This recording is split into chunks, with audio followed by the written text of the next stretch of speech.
nga zikunukkiriza okwera ssaawa 2 ez'okumakya. Omu ku baali abaduumizi ba Kony, Thomas Kwoyelo, aleeteddwa mu kkooti mu kibuga Gulu.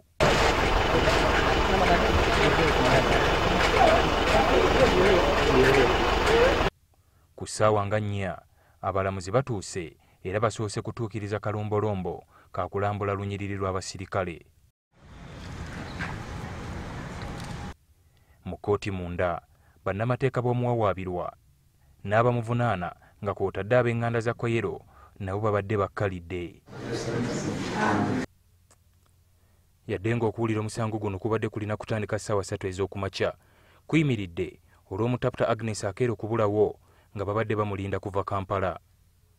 Ono bw'atalabise kwe kufuna omulala era kkooti etudde essaawa 9 ez'emisana. Bannamateeka ba Kwoyelo basoose na kwemulugunyiza kkooti nga bagamba nti omuntu bwe talabirirwa bulungi ekitongole ky'amakomera nga y'ensonga lwaki talabika bulungi. Ab'amakomera beewozezzaako.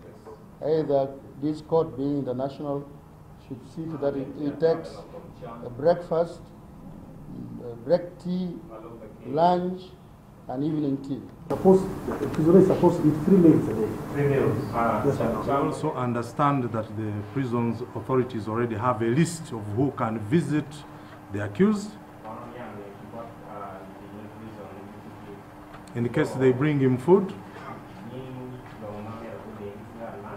then the authorities will know who to allow.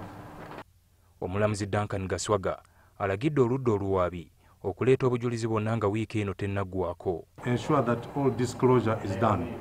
Bannamateeka ba Kwoyelo era bategeezezza kkooti ng'omuntu waabwe bw'atategeera bulungi misango gimuvunaanibwa kubanga tegyamuvuunulirwa. In fact, we had even objected before the pretrial judge. Bo bannamateeka b'oludda oluwaabi basabye kkooti okuteekawo embalirira ey'enjawulo okulabirira abantu abanaawa obujulizi naddala mu by'entambula. Perhaps the prosecution has a very good intention of helping out on witnesses who might also be victims. This court and perhaps the judiciary and those who frame the rules realize that these victims and witnesses have unique or peculiar characteristics.